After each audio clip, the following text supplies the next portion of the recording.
Olá, aqui é a professora Ana Lívia e hoje a nossa aula é sobre a história da administração e as escolas do pensamento administrativo. Bem, a administração ocorre desde os primórdios da humanidade, então nós temos registros históricos de diferentes culturas e diferentes regiões de todo o planeta que evidenciam muitos eventos com características administrativas. É claro que não tinha esse nome, mas como nós já reforçamos, é muito importante identificar a administração em vários níveis.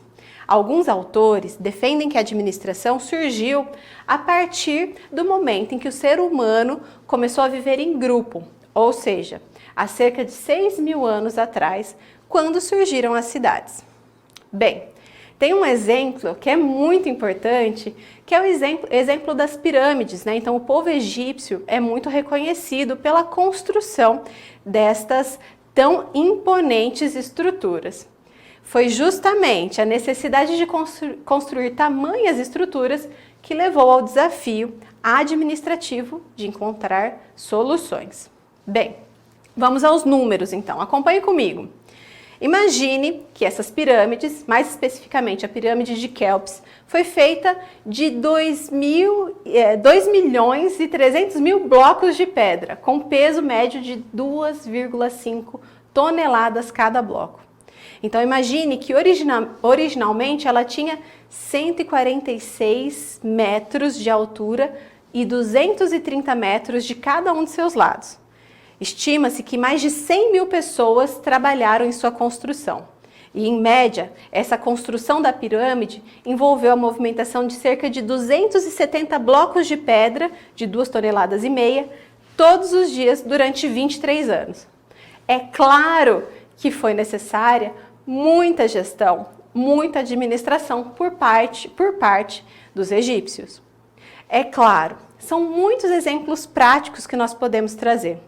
Porém, seguindo a linha científica, a administração passou a ser estudada mais recentemente por meio das famosas teorias da administração, também conhecidas como escolas do pensamento administrativo.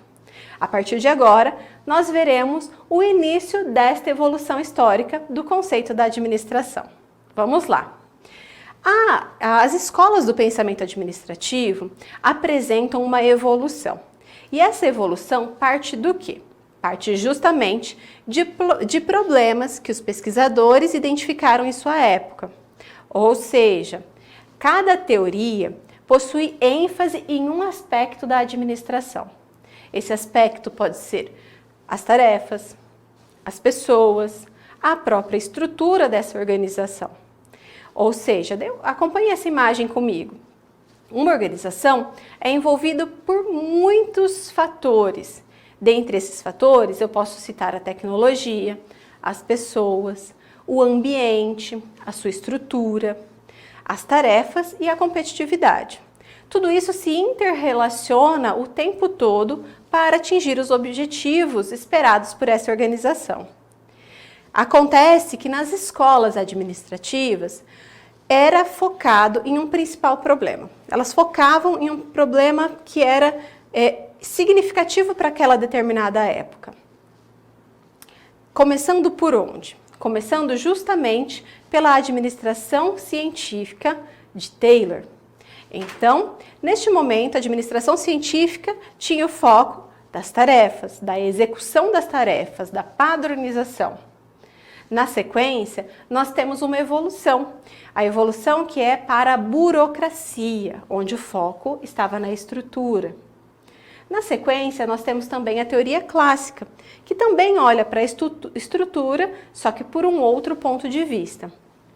Essas três categorias olham para processos, né? Tarefas, estrutura. Na sequência, nós temos uma evolução que modifica um pouquinho essa linha de raciocínio. Nós deixamos de olhar para a estrutura, para as tarefas e passamos a olhar para as pessoas. Essa é a teoria das relações humanas. Isso evolui para a teoria estruturalista, para a tecnologia e administração, para a teoria de sistemas, para a teoria neoclássica, comportamental, para a teoria do desenvolvimento organizacional, que também olha para as pessoas, E para a teoria da contingência, que observa como foco o ambiente e a tecnologia. Por fim, nós temos as novas abordagens da administração para encerrar a linha de raciocínio. Como eu disse, são várias escolas do pensamento administrativo. Todas elas, em um determinado momento, buscam resolver os problemas da época.